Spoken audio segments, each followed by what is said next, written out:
आजम खान के खिलाफ 104 मामले दर्ज हुए हैं और अभी करीब 59 मामलों में सेशन कोर्ट जांच कर रही है, जबकि 19 मामले मजिस्ट्रेट कोर्ट में चल रहे हैं। मतलब आजम खान के लिए जेल की सलाखें खुली हैं।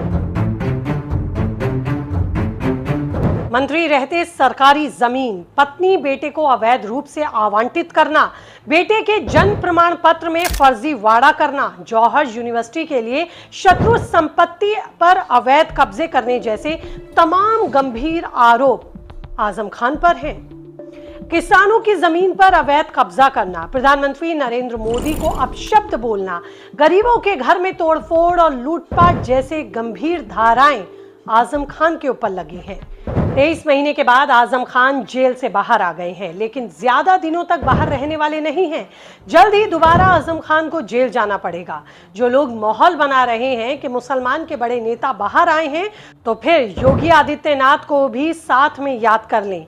ऐसे लोगों की गलतफहमी क्यों दूर होने जा रही है, सब कुछ बताऊंगी आपको इस रिपोर्ट में, तो अंत तक बने रहिएगा मेरे साथ। सबसे बड़ी बात, 1 अक्टूबर को ऐसा क्या होने जा रहा है जो आजम खान की मुश्किल को बढ़ा रहा है।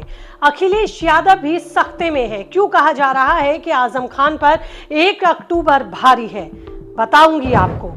नमस्ते, आपके साथ मैं हूं ज्योति विनय कपूर। तो समाजवादी पार्टी के नेता आजम खान जब जेल से बाहर आए तो सबसे पहले पुलिस वालों पर ही भड़क गए। आजम खान और पुलिस का रिश्ता योगी काल में वैसे भी सांप और नेवले जैसा है। पुलिस वालों से कहा कि तुम लोगों ने एकदम माहौल खराब कर दिया है, लोगों को परेशान कर रहे हो। मतलब जेल से निकलते ही आजम खान ने अपने तेवर दिखाए। आपको बता दूं कि आजम खान के काफिले में करीब 100 गाड़ियां थीं, जिनमें ज्यादातर गाड़ियों का चालान काटा गया क्योंकि नियमों का उल्लंघन हुआ था।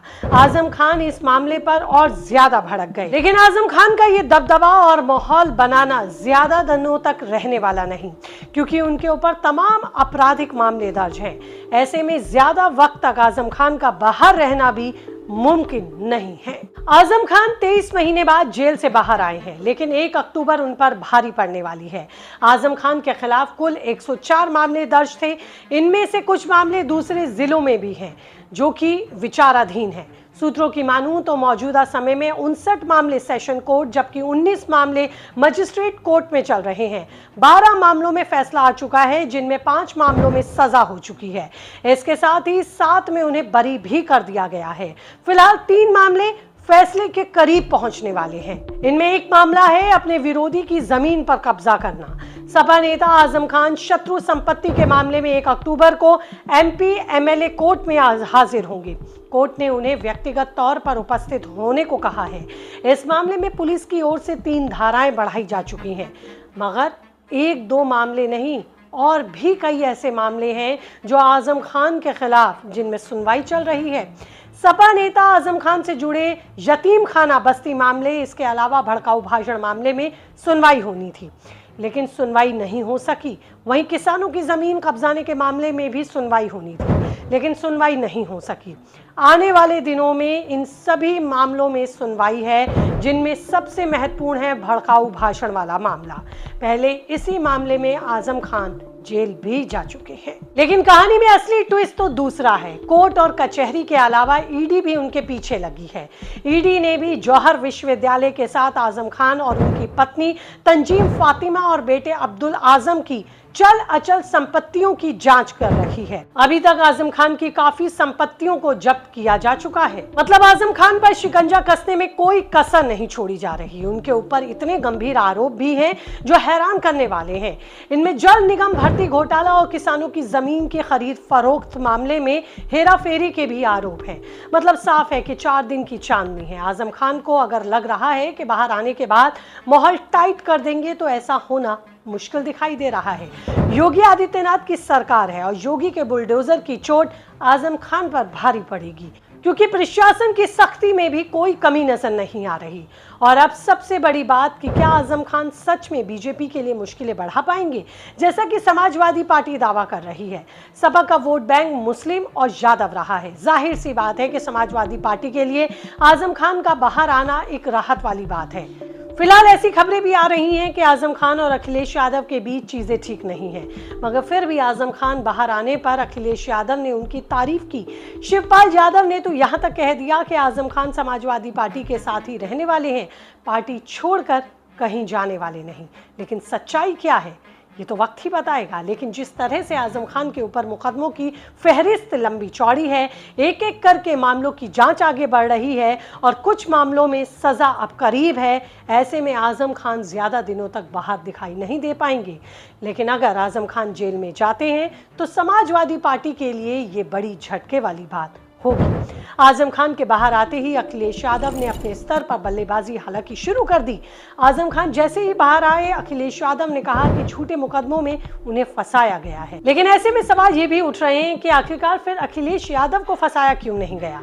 जो आदमी आजम खान को फंसा सकता है वो अखिलेश यादव को भी तो फंसा सकता है। देखिए, मामला एकदम क्लियर है।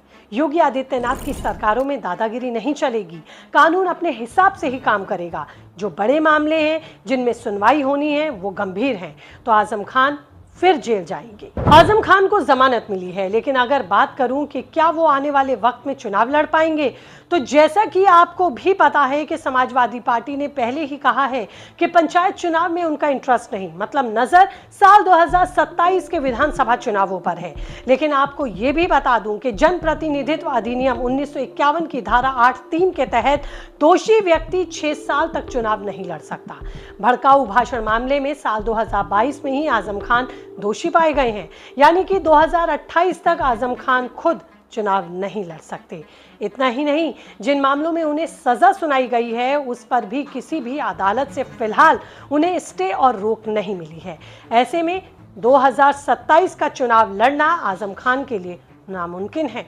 मतलब आजम खान का बाहर आना वैसे बीजेपी को तो कोई नुकसान नहीं पहुंचाने वाला, लेकिन सपा भले ही इस मामले को अब भुना नहीं पाएगी, उसका फायदा लेने में सफल नहीं हो पाएगी। वोट बैंक मजबूत करने के लिए आजम खान की बेशक सपा तारीफ कर रही है, उनका बचाव कर रही है और उनके लिए बैटिंग कर रही है। फिलहाल आजम खान का बाहर आना सपा को फायदा नहीं दिला पाएगा। और जिस तरह के मामले आजम खान पर चल रहे हैं, जल्द ही उन्हें दोबारा जेल जाना पड़ सकता है।